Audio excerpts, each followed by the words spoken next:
پھر تیسرا چاند دیکھتے۔ 2 مہینے رسول اللہ صلی اللہ علیہ وسلم کے گھر میں آگ نہ سلگتی۔ میں نے پوچھا، اے خالہ، پھر کون سی چیز آپ کو زندہ رکھتی تھی؟ حضرت امی عائشہ صدیقہ رضی اللہ تعالیٰ عنہ نے فرمایا، 2 کالی چیزیں، یعنی چھوہارے اور پانی، مگر یہ کہ نبی کریم صلی اللہ علیہ وسلم کے پڑوس میں چند انصار تھے، ان کے پاس دودھ والی بکریاں تھیں اور وہ لوگ رسول اللہ صلی اللہ علیہ وسلم کو ان کا دودھ دیتے تو آپ صلی اللہ علیہ وسلم ہم کو بھی پلاتے۔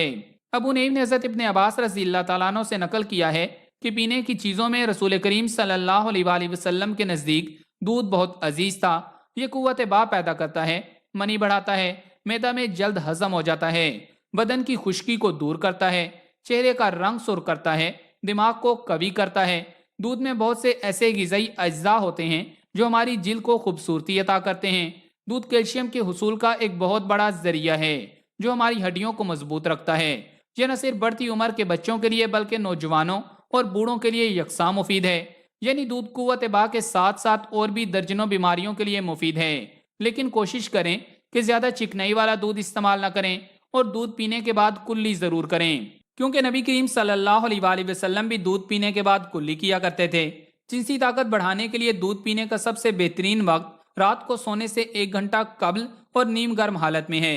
اگر گرم موسم میں دوپہر کے وقت دودھ پینا ہو تو دودھ میں ٹھنڈا پانی ملا کر کچی لسی بنا کر پئیں، یہ بھی ایک حدیث مبارکہ سے ثابت ہے۔ اور اگر اس میں رات کو 3 سے 5 دانے چھوہارے یا کھجوریں بھگو کر رکھ دیے جائیں اور صبح پی لیے جائیں تو زیادہ فائدہ مند ہے۔ نمبر 3، شہد۔ ابو نعیم نے حضرت عائشہ رضی اللہ تعالیٰ عنہ سے روایت کیا ہے کہ رسول اللہ صلی اللہ علیہ وسلم کے نزدیک شہد بہت پیارا اور عزیز تھا۔ حضور صلی اللہ علیہ وسلم کو شہد اس لیے زیادہ محبوب تھا کیونکہ اللہ تعالیٰ نے فرمایا ہے کہ اس میں شفا ہے۔ جابر بن عبداللہ رضی اللہ تعالیٰ عنہ روایت کرتے ہیں، انہوں نے بیان کیا کہ میں نے حضرت صلی اللہ علیہ وسلم کو فرماتے ہوئے سنا کہ اگر تمہاری دواؤں میں سے کسی میں بھلائی ہو تو پچنے لگوانے یا شہد پینے یا آگ سے داغ لگوانے میں ہے، جبکہ بیماری کے موافق ہو، اور میں داغ لگوانے کو پسند نہیں کرتا۔ شہد کے بے شمار فوائد ہیں۔ نہار منہ چاٹنے سے بلغم دور کرتا ہے، معدہ صاف کرتا ہے، معدہ کو اعتدال پر لاتا ہے، دماغ کو قوت دیتا ہے، مثانہ کے لیے مفید ہے، مثانہ اور گردے کی پتھری کو خارج کرتا ہے، پیشاب کے بند ہونے کو کھولتا ہے، فالج اور لقوہ کے لیے فائدہ مند ہے، ریا خارج کرتا ہے، بھوک زیادہ لگاتا ہے۔ مکھن اور شہد ملا کر کھایا جائے تو جوڑوں کے لیے مفید ہے اور جسم کو موٹا کرتا ہے، قوت با میں تحریک پیدا کرتا ہے۔ قوت با کے لیے روزانہ شہد کی 2 چمچ سونے سے 2 گھنٹے قبل دودھ میں ملا کر پئیں۔ گرم مزاج کے لوگ تازہ پانی میں ملا کر پئیں۔ نمبر 4، کلونجی۔ حضرت خالد بن سعد رضی اللہ تعالیٰ عنہ کہتے ہیں کہ ہم لوگ کسی سفر میں تھے اور غالب بن ابہر بھی ہمارے ساتھ تھے۔ وہ رستہ میں بیمار ہو گئے۔ جب ہم لوگ مدینہ پہنچے تو وہ بیمار ہی تھے۔ ابن ابی عتیق ان کی عیادت کو آئے اور کہا کہ ان سیاہ دانوں یعنی کلنجی کو اختیار کرو، اس کے 5 یا 7 دانے لے کر اس کو پیسو اور پھر روغن زیتون کے چند قطروں کے ساتھ ان کو اس کی ناک میں اس طرف اور اس طرف یعنی دونوں طرف ڈالو، اس لیے کہ حضرت عائشہ صدیقہ رضی اللہ تعالیٰ عنہ نے مجھ سے بیان کیا، انہوں نے نبی کریم صلی اللہ علیہ وسلم کو فرماتے ہوئے سنا کہ یہ کالا دانہ بجز سام کے تمام امراض کا علاج ہے۔ میں نے پوچھا کہ سام کیا ہے؟ آپ صلی اللہ علیہ وسلم نے فرمایا، موت۔ کلونجی نظام ہضم کی اصلاح کے لیے اکسیر کا درجہ رکھتی ہے، ریا، گیس اور قبض میں بہت فائدہ مند ہے۔ وہ لوگ جن کو کھانے کے بعد پیٹ میں بھاری پن، گیس بھر جانے کی شکایت محسوس ہوتی ہو، ایسے حضرات کلونجی کا 3 گرام سفوف کھانے کے بعد استعمال کریں تو نہ صرف یہ شکایت جاتی رہے گی بلکہ معدہ کی اصلاح بھی ہوگی۔ کلونجی کو سرکہ کے ساتھ ملا کر کھانے سے پیٹ کے کیڑے مر جاتے ہیں۔ کلونجی پیشاب آور بھی ہے۔ اس کا جوشاندہ شہد میں ملا کر پینے سے گردہ و مثانہ کی پتھری بھی خارج ہو جاتی ہے۔ اس کے علاوہ اگر کلونجی کو روزانہ ناشتے میں استعمال کیا جائے تو آپ کی مردانہ قوت میں حیرت انگیز اضافہ ہو سکتا ہے۔ 1 کپ کلونجی کے بیج، 2 چمچ میتھی کے بیج اور 1 چمچ جنگلی نیازبو لے کر ان تمام اجزاء کو پیس لیں۔ ہر صبح ناشتے میں 1 کھانے کا چمچ یہ سفوف شہد میں حل کریں اور کھا لیں۔ اس کے بعد 1 گلاس دودھ پی لیں، جبکہ پھلوں کا استعمال بھی ضرور کریں اور صرف 6 ہفتے میں حیرت انگیز نتیجہ نظر آئے گا۔ کلونجی کے استعمال نہ صرف آپ کی مردانہ قوت کو بڑھاتا ہے بلکہ یہ آپ کو کئی طرح کی بیماریوں سے بھی محفوظ رکھتا ہے۔ اگر اس کا باقاعدگی سے استعمال کیا جائے تو یہ جسم میں برے کولیسٹرول کو ختم کر کے بلڈ پریشر کو بھی کنٹرول کرتا ہے۔ نمبر 5، زعفران۔ حضرت ابن عمر رضی اللہ تعالیٰ عنہ سے روایت ہے کہ نبی کریم صلی اللہ علیہ وسلم مطبوع کھال کے جوتے پہنا کرتے تھے اور اپنی داڑھی کو ورس سے، جو ایک سبز و سرخ رنگ کی گھاس ہے، اور زعفران جو زرد ہوتا ہے، اس سے رنگ لیا کرتے تھے، اور ابن عمر رضی اللہ تعالیٰ عنہ بھی ایسا ہی کرتے تھے۔ زعفران کا حدیث نبویہ میں ذکر تو ملتا ہے، لیکن اس کے کسی بھی بیماری کے لیے فوائد مذکور نہیں، لیکن جدید و قدیم حکماء اس کے درجنوں فوائد بتاتے ہیں، جیسا کہ دل و دماغ اور بصارت کے لیے بھی بہت مفید ہے، گردے، مثانے اور جگر کو قوت دیتا ہے۔ بخار کی حالت میں دن میں 2 بار پانی میں ملا کر پلایا جائے تو بخار اتر جاتا ہے، گردے کے درد میں آرام پہنچاتا ہے، بوجھل طبیعت میں تقویت دیتا ہے۔ عورتوں میں اگر حیض رک رک کر آتے ہوں تو انہیں زعفران دینا مفید ہے۔ زعفران شوگر کے مریض کے لیے بھی فائدہ مند ہے، ڈپریشن میں بھی مفید پایا گیا ہے۔ یہ ہماری یاداشت کو بڑھاتا ہے اور اس کو دوسری ادویات میں شامل کرنے سے ان کے اثرات کو تیز اور سریع الاثرات بناتا ہے۔ مقوی معدہ، مقوی قلب و جگر ہے، اسے برسوں سے انسانی شہوت بڑھانے کے لیے استعمال کیا جاتا ہے۔ یہ ایک شہوت انگیز قدرتی غذا ہے جو ہارمونز کو اعتدال میں رکھتی ہے اور جنسی لحاظ سے ایک صحت مند زندگی کے لیے معاون ہے۔ بھارت میں آج بھی قدیم روایتوں پر چلنے والے علاقوں میں شادی کی پہلی رات دولہے کو زعفران ملا دودھ پلاتے ہیں۔ نمبر 6، ہریسہ۔ ہریسہ جسم میں زبردست قوت پیدا کرتا ہے اور مقوی با ہے۔ حضرت ابو ہریرہ رضی اللہ تعالیٰ عنہ سے روایت ہے کہ نبی کریم صلی اللہ علیہ وآلہ وسلم نے حضرت جبرائیل علیہ السلام سے اپنی جسمانی کمزوری کی شکایت فرمائی تو انہوں نے کہا کہ اب صلی اللہ علیہ وآلہ وسلم ہریسہ، اس کا دوسرا نام حریرہ ہے، تناول فرمایا کریں، کیونکہ اس میں 40 مردوں کی قوت ہے۔ مزاق العارفین میں بھی یہ حدیث ہے اور حاشیہ پر لکھا ہے کہ ہریسہ کٹے ہوئے گیہوں، گوشت، گھی اور مسالہ ڈال کر پکایا جاتا ہے۔ حضرت امی عائشہ صدیقہ رضی اللہ تعالیٰ عنہ سے روایت ہے کہ اگر رسول اللہ صلی اللہ علیہ وآلہ وسلم کے گھر والوں میں سے کسی کو بخار ہو جاتا تو آپ صلی اللہ علیہ وآلہ وسلم حریرہ تیار کرنے کا حکم دیا کرتے اور پھر اس میں سے گھونٹ گھونٹ پینے کا حکم دیتے اور فرماتے یہ غمگین دلوں کو تقویت پہنچاتا ہے اور بیمار کے دل سے تکلیف دور کرتا ہے، جس طرح تم میں سے کوئی عورت پانی کے ساتھ اپنے چہرے کا میل کچیل دور کرتی ہے۔ بعض حکماء کے نزدیک ہریسہ میں 40 مردوں کے برابر قوت ہے۔ بڑے بڑے حکماء جنسی کمزوری کے مریضوں کو صرف ہریسہ کھانے کی تلقین کرتے تھے۔ ہریسہ کھلاڑیوں اور خاص طور پر ویٹ لفٹر اور باڈی بلڈرز حضرات کی تقویت کے لیے بہت اچھی چیز ہے۔ آج کل بہت سے ہوٹلوں والے ناشتے میں سالن کے طور پر ہریسہ بناتے ہیں، لیکن ہم آپ کو اسے بنانے کا آسان طریقہ بتاتے ہیں تاکہ آپ اسے گھر پر ہی تیار کر لیں۔ 1 کلو خوب صاف ستھرا گوشت، 1 کلو گندم، دارچینی آدھا چائے کا چمچہ، نمک اور تازہ کوٹی ہوئی کالی مرچیں، دیسی گھی تقریباً 6 بڑے چمچے۔ گندم کو تقریباً 2 لیٹر پانی میں پوری رات کے لیے بھگو دیں یا کم از کم 3 گھنٹے ضرور بھگوئیں۔ اس کی تیاری میں بہت ٹائم لگتا ہے۔ پہلے گندم کو اچھی طرح ابال لیں، پھر گوشت کو ابال کر اس میں مکس کر دیں۔ اس کو بھی حلیم کی طرح گھوٹنا پڑتا ہے۔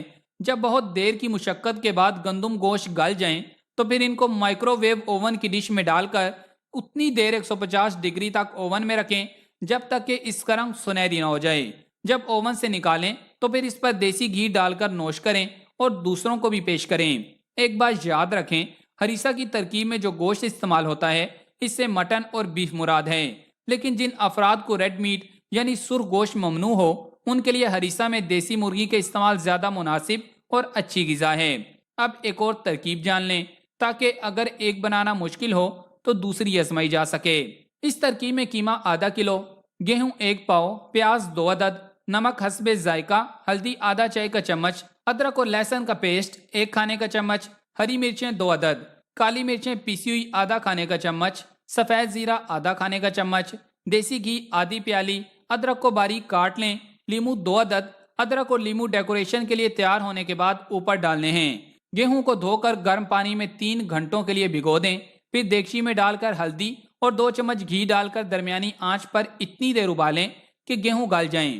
ایک دوسری پتیلی میں باقی گھی ڈال کر گرم کریں اور اس میں پیاز فرائی کریں۔ جب پیاز گولڈن ہو جائیں تو تھوڑے سے نکال لیں۔ باقی میں ادرک اور لہسن کو ہلکا فرائی کر کے قیمہ، سفید زیرہ، نمک، کالی مرچ اور ہری مرچیں ڈال کر اچھی طرح ملائیں اور ہلکی آنچ پر خشک ہونے تک پکائیں۔ گیہوں کو ہلکا سا بلینڈ کر کے قیمہ ملا کر ہلکی آنچ پر دم پر رکھ دیں۔ ڈش میں نکال کر ادرک، براؤن کی ہوئی پیاز اور لیمو کے ٹکڑوں سے ڈیکوریٹ کریں۔ خود بھی نوش فرمائیں، دوسروں کو بھی کھلائیں اور ہمیں دعاؤں میں یاد رکھیں۔ نمبر 7، جانور کی پشت کا گوشت۔ حضرت عبداللہ بن جعفر رضی اللہ تعالیٰ عنہ سے مروی ہے کہ نبی کریم صلی اللہ علیہ وآلہ وسلم کی آخری کیفیت جو میں نے دیکھی وہ یہ تھی کہ آپ صلی اللہ علیہ وآلہ وسلم کے ایک ہاتھ میں تر کھجوریں تھیں اور دوسرے میں کھیرا۔ آپ صلی اللہ علیہ وآلہ وسلم اس سے کھجور کھاتے اور اس سے کھیرا، اور فرمایا کہ بہترین گوشت پشت کا ہوتا ہے۔ اسی طرح ابو نعیم بن عبداللہ سے روایت ہے کہ رسول اللہ صلی اللہ علیہ وآلہ وسلم نے فرمایا کہ پشت کا گوشت تمام گوشتوں سے بہتر ہے۔ علماء نے لکھا ہے کہ طب کی روح سے اس گوشت میں قوت باز زیادہ ہوتی ہے۔ یہ گوشت جلد ہضم ہو جاتا ہے اور اس گوشت میں قدرتی طور پر وٹامنز اور کیلشیم زیادہ ہوتے ہیں جو انسانی جسم کو طاقتور بنانے میں کافی کردار ادا کرتے ہیں۔ موجودہ موذی وبا کورونا میں بھی زیادہ تر ڈاکٹرز مریضوں کو پشت کا گوشت کھانے کا مشورہ دیتے تھے، کیونکہ یہ بیمار جسم کو ریکور ہونے میں مدد دیتا ہے اور جسمانی کمزوری کو دور کرتا ہے۔ نمبر 8، خوشبو۔ حضرت امی عائشہ صدیقہ رضی اللہ تعالی عنہا سے روایت ہے، انہوں نے فرمایا کہ نبی کریم صلی اللہ علیہ وآلہ وسلم جب غسل جنابت کرتے تھے تو ہلاب ایک قسم کی خوشبو وغیرہ منگاتے تھے اور اسے اپنے ہاتھوں میں لے کر پہلے سر کے دانے حصے سے ابتدا کرتے، پھر بائیں جانب میں لگاتے تھے، پھر دونوں ہاتھ اپنے بیچ سر پر رگڑتے تھے۔ اس سے مراد غسل کے بعد تیل وغیرہ کی طرح کوئی چیز استعمال کرنا ہے۔ خوشبو کا روح انسانی سے خصوصی تعلق ہے۔ اس کا اثر دل و دماغ پر فوری بجلی کی مانند اثر کرتا ہے۔ کتاب سفر الصاد میں لکھا ہے کہ حضور نبی کریم صلی اللہ علیہ وآلہ وسلم کی خدمت میں جب کوئی خوشبو پیش کرتا تو آپ صلی اللہ علیہ وآلہ وسلم اس کو رد نہ فرماتے، اور آپ صلی اللہ علیہ وآلہ وسلم کا فرمان ہے کہ اگر کوئی شخص خوشبو دے تو اس کو رد نہ کرو، اور ارشاد فرماتے کہ خوشبو کے تحفہ کو رد مت کرو کیونکہ یہ جنت سے نکلی ہوئی ہے۔ آپ صلی اللہ علیہ وآلہ وسلم کو خوشبو بہت زیادہ پسند تھی۔ آپ ہمیشہ عطر کا استعمال فرمایا کرتے تھے، حالانکہ خود آپ صلی اللہ علیہ وآلہ وسلم کے جسم میں عطر سے ایسی خوشبو نکلتی تھی کہ جس گلی سے آپ گزر جاتے تھے وہ گلی معطر ہو جاتی تھی۔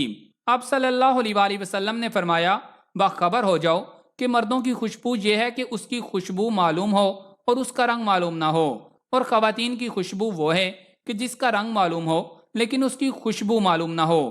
غالباً اس سے مراد مہندی ہے۔ علماء اس سے مراد لیتے ہیں کہ مردوں کی خوشبو ایسی ہونی چاہیے کہ خوشبو پھیلے اور رنگ نظر نہ آئے، اور عورتوں کے لیے وہ خوشبو بہتر ہے کہ وہ خوشبو نہ پھیلے اور رنگ نظر آئے۔ حکماء کہتے ہیں کہ خوشبو اور قوت با میں گہرا تعلق ہے، اس لیے اس مرض سے نجات پانا چاہتے ہیں تو الکحل سے پاک اور دماغ کو سکون دینے والی کسی خوشبو کا استعمال ضرور کریں۔ نمبر 9، بہی کھانا۔ انسان کے دل و جسم کو تقویت دینے والی بے شمار جڑی بوٹیوں اور پھلوں کا ذکر طب نبی صلی اللہ علیہ وآلہ وسلم میں ملتا ہے۔ بہی بھی ان میں سے ایک ایسا پھل ہے جس کی شکل و صورت سیب اور آڑو سے ملتی ہے۔ اس پھل کا ذکر احادیث مبارکہ میں کئی جگہ موجود ہے۔ بہی کا پھل کھانے والی خواتین کے ہاں خوبصورت بچے پیدا ہوتے ہیں، جبکہ مرد کے کھانے سے 40 افراد کے برابر طاقت آتی ہے۔ بہی کے پھل میں کئی طرح کے وٹامن اور معدنیات شامل ہیں۔ بہی کا مربع اس حوالے سے بہترین غذا ہے جو نہار منہ کھایا جائے تو دل کے عوارض سے بھی بچاتا ہے۔ حضرت طلحہ رضی اللہ تعالیٰ عنہ فرماتے ہیں کہ میں نبی کریم صلی اللہ علیہ وآلہ وسلم کی خدمت میں حاضر ہوا، آپ صلی اللہ علیہ وآلہ وسلم کے ہاتھ میں بہی تھی۔ آپ صلی اللہ علیہ وآلہ وسلم نے فرمایا، طلحہ یہ لے لو کیونکہ یہ دل کو راحت بخشتی ہے۔ حضرت جابر رضی اللہ تعالیٰ عنہ روایت فرماتے ہیں، نبی اکرم صلی اللہ علیہ وآلہ وسلم نے فرمایا، بہی کھاؤ کیونکہ یہ دل کے دورے کو ٹھیک کر کے سینہ سے بوجھ اتار دیتا ہے۔ حضرت انس رضی اللہ تعالیٰ عنہ بن مالک روایت فرماتے ہیں، نبی اکرم صلی اللہ علیہ وآلہ وسلم نے فرمایا، بہی کھانے سے دل پر سے بوجھ اتر جاتا ہے۔ نبی اکرم صلی اللہ علیہ وآلہ وسلم نے فرمایا، بہی کھاؤ کہ دل کے دورے کو دور کرتا ہے۔ اللہ نے ایسا کوئی نبی نہیں معمور فرمایا جسے جنت کا بہی نہ کھلایا ہو، کیونکہ یہ فرد کی قوت کو 40 افراد کے برابر کر دیتا ہے۔ نبی اکرم صلی اللہ علیہ وآلہ وسلم نے فرمایا، اپنی حاملہ عورتوں کو بہی کھلایا کرو کیونکہ یہ دل کی بیماریوں کو ٹھیک کرتا ہے اور لڑکے کو حسین بناتا ہے۔ حضرت عوف بن مالک رضی اللہ تعالیٰ عنہ روایت کرتے ہیں کہ نبی کریم صلی اللہ علیہ وآلہ وسلم نے فرمایا، بہی کھاؤ کہ یہ دل کے دورے کو ٹھیک کرتا ہے اور دل کو مضبوط کرتا ہے۔ بہی کو نہار منہ کھانا چاہیے۔ نمبر 10، انڈا۔ علامہ ابن قیم رحمۃ اللہ علیہ نے اپنی کتاب میں امام بہقی رحمۃ اللہ علیہ کی شعب الایمان کے حوالے سے نقل کیا ہے کہ انبیاء سابق میں سے کسی نے غیر معمولی کمزوری کی شکایت کی تو اللہ تعالیٰ نے ان کو انڈے کھانے کا حکم دیا۔ بعض علماء حضرت سلیمان علیہ السلام کے حوالے سے ذکر کرتے ہیں کہ انہوں نے اللہ سے اپنی کمزوری کا ذکر کیا تھا کیونکہ ان کی 100 کے قریب بیویاں تھیں۔ بعض حکماء کے نزدیک انڈے قوت با کو بڑھانے کا مؤثر ذریعہ ہیں، خاص طور پر جن کو جراثیم کی کمی کی وجہ سے بے اولادی جیسے مرض کا سامنا ہے۔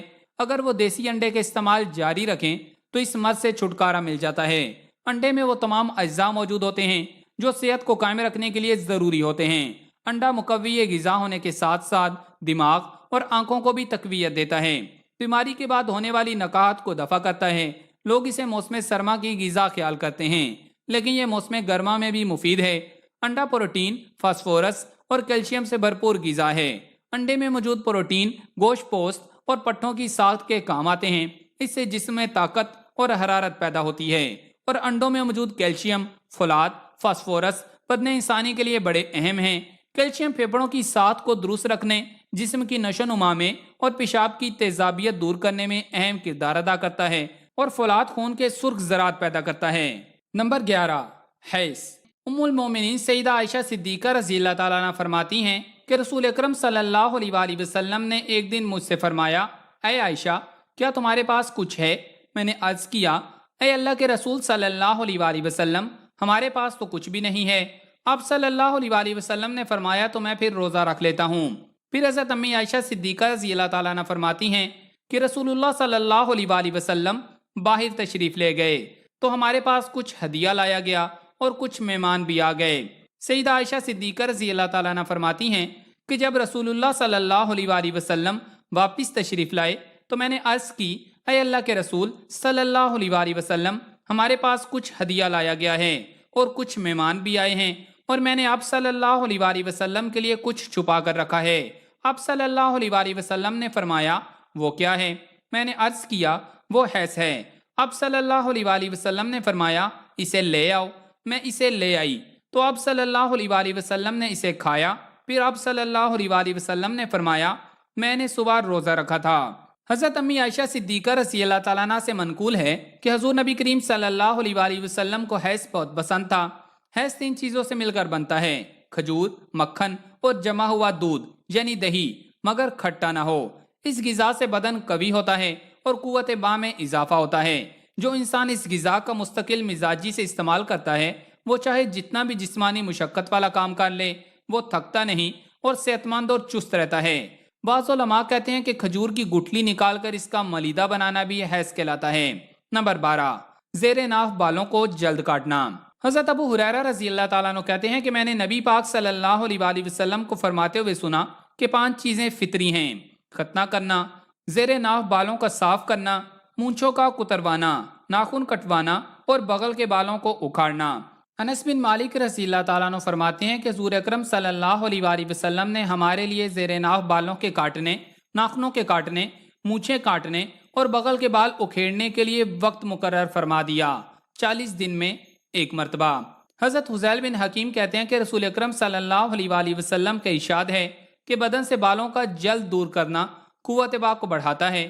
اطباء کے نزدیک زیر ناف کے نیچے بال اگر جلدی نہ کاٹے جائیں تو ان کی جڑوں میں خطرناک بیکٹیریا اپنا ٹھکانہ بنا لیتے ہیں، جو کہ انتہائی نقصان دہ ہے۔ اس لیے بجائے 40 دن کے انتظار کرنے کے جلدی ان کو کاٹ لینا چاہیے۔ اس سے صفائی بھی ہوتی ہے، جو کہ شریک حیات کے انس کو بڑھانے اور قوت باں کو زیادہ کرنے کے لیے بہت مفید ہے۔ اکثر لوگ سوال کرتے ہیں کہ زیر ناف بال کہاں سے لے کر کہاں تک کاٹنے چاہیے۔ یاد رکھیں، اس کی حد ناف کے نیچے پیڑو کی ہڈی سے لے کر شرمگاہ اور اس کے آس پاس کا حصہ، خصیتین یعنی ٹیسٹیکلز، اسی طرح پخانہ کے مقام کے آس پاس کا حصہ اور رانوں کا صرف وہ حصہ جہاں نجاست ٹھہرنے یا لگنے کا خطرہ ہو، یہ تمام بال کاٹنے کی حد ہے۔ زیر ناف بالوں کو ہر ہفتہ صاف کرنا مستحب ہے۔ ہر ہفتے نہ ہو تو 15 دن بعد ان کو کاٹ دینا چاہیے۔ زیادہ سے زیادہ 40 دن تک رخصت ہے، لہٰذا 40 دن سے زیادہ دنوں تک ان بالوں کو نہ مڑنا مکروہ اور گناہ ہے۔ نمبر 13، ککڑی۔ حضرت عبداللہ بن جعفر رضی اللہ تعالیٰ عنہ سے مروی ہے کہ نبی کریم صلی اللہ علیہ وآلہ وسلم کی آخری کیفیت جو میں نے دیکھی وہ یہ تھی کہ آپ صلی اللہ علیہ وآلہ وسلم کے ایک ہاتھ میں تر کھجوریں تھی اور دوسرے میں ککڑی۔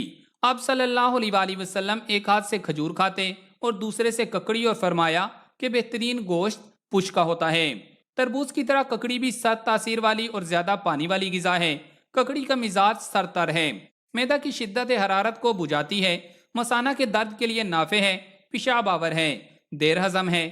اس کی برودت سے معدہ کو کبھی ضرر بھی پہنچتا ہے، اس لیے اس کے استعمال کے ساتھ ایسی چیز کے استعمال ضرور کرنا چاہیے جو اس کی برودت اور رطوبت کو معتدل کر دے۔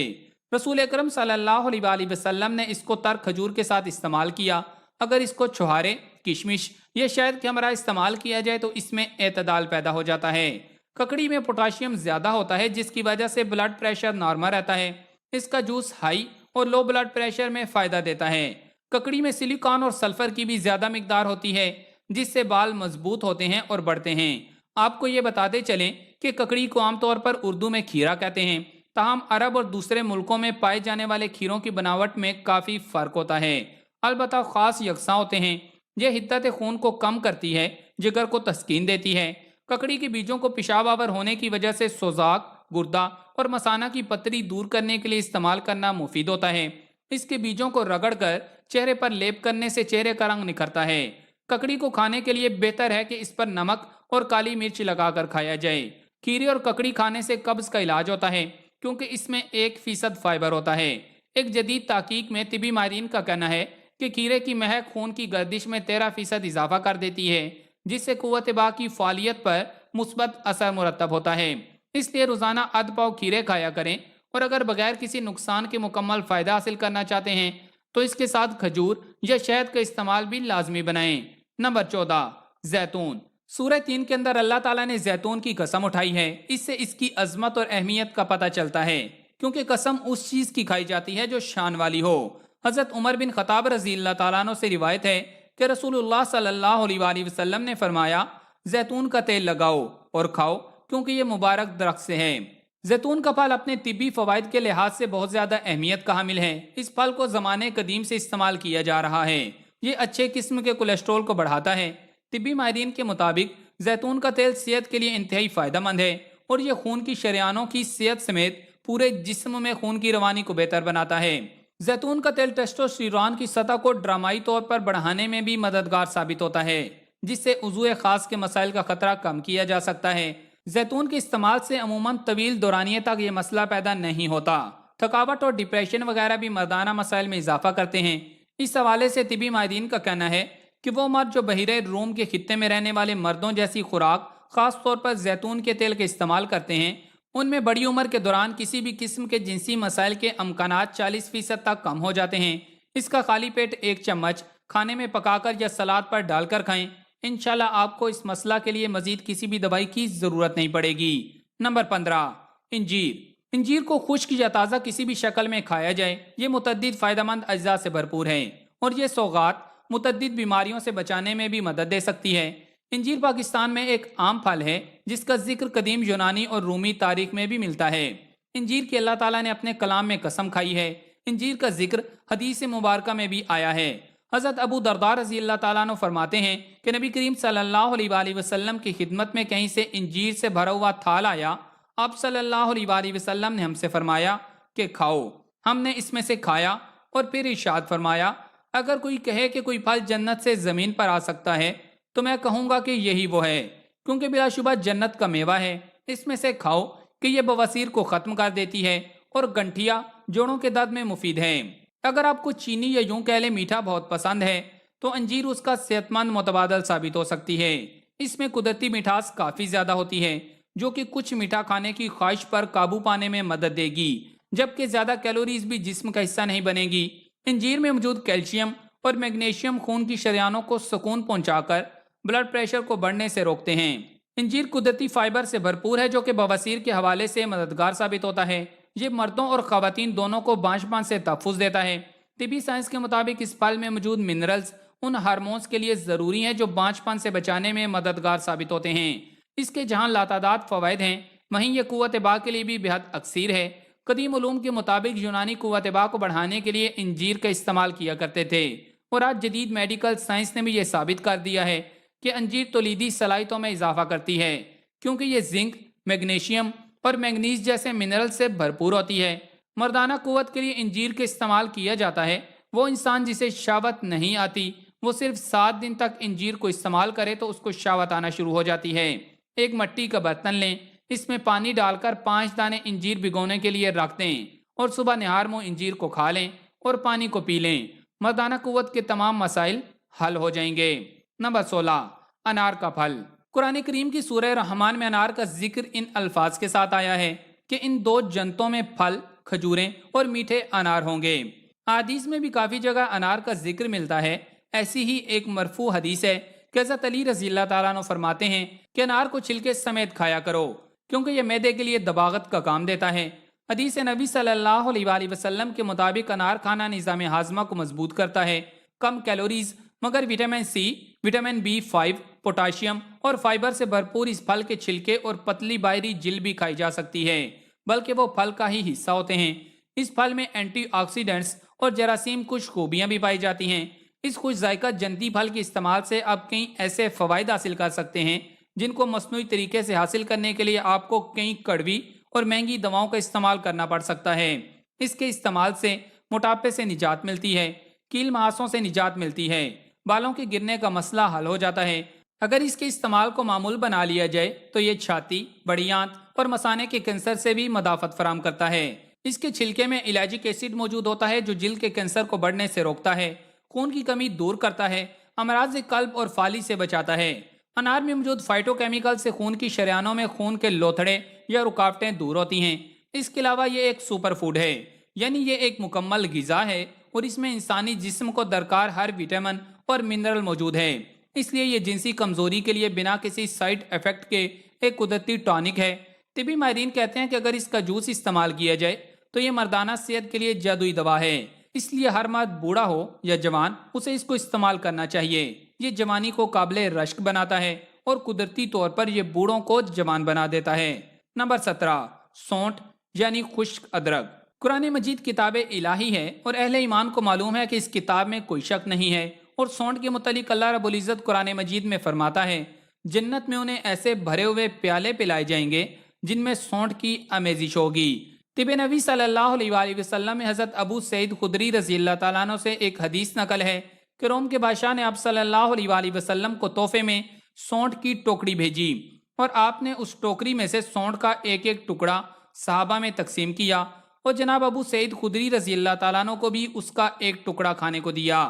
سونٹ کے استعمال سے کئی طبی فوائد حاصل ہوتے ہیں، جن میں پٹھوں میں کھنچاؤ اور درد میں آرام، جلد اور سر سے خشکی کا خاتمہ، بال گھنے اور مضبوط ہونے سمیت کمزور نظام ہاضمہ جیسی شکایتیں دور ہونا شامل ہیں، جبکہ اس کے روزانہ کے استعمال سے معدے کو غذا میں موجود پروٹین اور فیٹ کو صحیح طریقے سے ہضم ہونے میں مدد ملتی ہے۔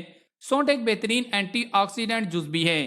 اس کے دودھ یا چائے کے ساتھ استعمال سے قدرتی طور پر جسم کے متاثر پٹھوں کو بام جیسا سکون ملتا ہے۔ سونٹ کو آٹے میں گوندھ کر اس کی روٹی چٹنی کے ساتھ کھائی جا سکتی ہے۔ اسے ہری چٹنی یا دیگر غذاؤں میں شامل کیا جا سکتا ہے۔ سونٹ کا دودھ بنا کر یا اسے چائے میں پکا کر بھی پیا جاتا ہے۔ اسے روایتی سوجی کے حلوے میں بھی ڈالا جاتا ہے۔ یہ بے خوابی کا بہترین علاج ہے، جبکہ اس کے استعمال سے ہڈیاں اور جوڑ مضبوط ہوتے ہیں۔ آرتھرائٹس اور شوگر کے مریض بھی استعمال کر سکتے ہیں۔ سردی لگ جانے، خشک کھانسی اور خشکی کا بہترین علاج ہے۔ یاد کی ہوئی باتیں بھول جاتی ہوں، جنسی کمزوری، قوت با اور کمر درد کو دور کرنے کے لیے تو 60 گرام سونٹ کو پیس کر 120 گرام شہد میں ملائیں اور 3 گرام صبح و شام کھائیں۔ نمبر 18، کشمش۔ حضرت یحییٰ نخعی رضی اللہ تعالیٰ عنہ سے روایت ہے کہ لوگوں نے حضرت ابن عباس رضی اللہ تعالیٰ عنہ سے شراب کی خرید و فروخت اور اس کی تجارت کے بارے میں پوچھا تو حضرت ابن عباس رضی اللہ تعالیٰ عنہ نے فرمایا، شراب کی نہ خرید و فروخت درست ہے اور نہ ہی اس کی تجارت جائز ہے۔ راوی کہتے ہیں کہ لوگوں نے پھر نبیذ کے بارے میں پوچھا تو حضرت ابن عباس رضی اللہ تعالیٰ عنہ نے فرمایا، رسول اللہ صلی اللہ علیہ وآلہ وسلم ایک سفر میں نکلے، پھر جب آپ صلی اللہ علیہ وآلہ وسلم واپس تشریف لائے تو آپ صلی اللہ علیہ وآلہ وسلم کے صحابہ کرام رضوان اللہ علیہم اجمعین میں سے کچھ لوگوں نے سبز گھڑوں، لکڑی کے پیالے اور کدو کے پیالے میں نبیذ بنائی ہوئی تھی۔ آپ صلی اللہ علیہ وآلہ وسلم نے اس کے بارے میں حکم فرمایا کہ اسے بہا دیا جائے۔ پھر آپ صلی اللہ علیہ وآلہ وسلم نے ایک مشکیزے میں نبیذ بنانے کے بارے میں فرمایا تو مشکیزے میں کشمش اور پانی ڈالا گیا اور رات بھر اسے بھگوئے رکھا۔ پھر صبح کو آپ صلی اللہ علیہ وآلہ وسلم نے پیا اور پلایا۔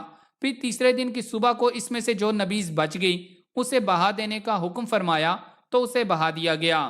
یہ فائبر سے بھرپور ایک میوہ ہے اور اس میں ٹارٹیرک ایسڈ بھی پایا جاتا ہے جو ہلکا جلاب آور ہوتا ہے۔ اس میں پائے جانے والے فائبر کی یہ خصوصیت ہے کہ یہ پانی کے موجود ہونے کی صورت میں پھول جاتا ہے۔ اسی وجہ سے یہ غذا کو زود ہضم بنا کر قبض نہیں ہونے دیتا، بلکہ غذا میں شامل مختلف غذائی اجزاء کو جزوء بدن بنانے میں اہم کردار ادا کرتا ہے۔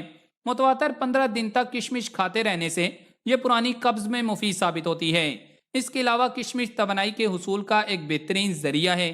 اگر آپ کو جسمانی کمزوری محسوس ہو رہی ہو یا آپ تھکاوٹ کا شکار ہیں تو کشمش اس کے حل کے لیے بہترین ہے۔ یہ کمزوری کو دور کر کے جسمانی توانائی کی سطح کو بڑھا دیتی ہے، جبکہ اس میں اینٹی آکسیڈنٹس کی مقدار بھی بہت زیادہ پائی جاتی ہے۔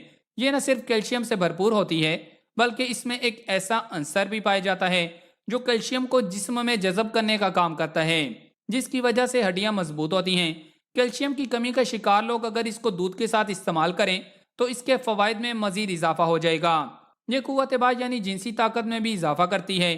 جنسی طاقت بڑھانے کے لیے 10 دانے بادام 7 دانے کشمش کے ساتھ رات بھر پانی میں بھگو کر رکھیں اور صبح نہار منہ اچھی طرح چبا چبا کر کھا لیں تو جسمانی کمزوری دور ہونے کے ساتھ ساتھ قوت با میں بھی اضافہ ہوگا۔ ایک جدید تحقیق کے مطابق جن مردوں نے 14 ہفتوں تک اس طریقے کو اپنایا ان کے سپرم کی تعداد بڑھ گئی اور ساتھ ہی ساتھ ان کے سپرمز کی طاقت میں بھی اضافہ ہو گیا۔ اس کے علاوہ کشمش کو رات کو بھگو کر رکھیں اور صبح کھا کر جس پانی میں بھگویا تھا وہ پانی پی لیں تو خون کی کمی دور ہو جاتی ہے۔ نمبر 19، مسواک۔ حضرت ابو ہریرہ رضی اللہ تعالیٰ عنہ سے مروی ہے کہ حضور نبی کریم صلی اللہ علیہ وآلہ وسلم نے فرمایا، اگر میری امت پر دشوار نہ ہوتا تو میں ان کو ہر نماز کے وقت مسواک کرنے کا حکم دیتا۔ مسواک کرنا سنت رسول صلی اللہ علیہ وآلہ وسلم ہے کہ اس کے روزانہ استعمال سے نہ صرف دانت صاف ستھرے اور چمکدار رہتے ہیں بلکہ سانس میں بھی ایک خوشگوار سی مہک پیدا ہو جاتی ہے۔ اگر اسلام کے طہارت کے طریقوں پر غور کیا جائے تو اس کا معیار سائنس کے طریقوں سے بھی اعلیٰ و عرفہ نظر آئے گا۔ جیسا کہ نماز سے پہلے مسواک اور وضو کا حکم دیا گیا۔ حضرت علی رضی اللہ تعالیٰ عنہ کا قول ہے کہ مسواک سے دماغ تیز ہوتا ہے۔ اب تو جدید سائنس نے بھی مسواک کی افادیت کا اعتراف کر لیا ہے۔ جدید سائنسی تحقیق کے مطابق مسواک اینٹی سیپٹک بھی ہے اور اینٹی بائیوٹک بھی۔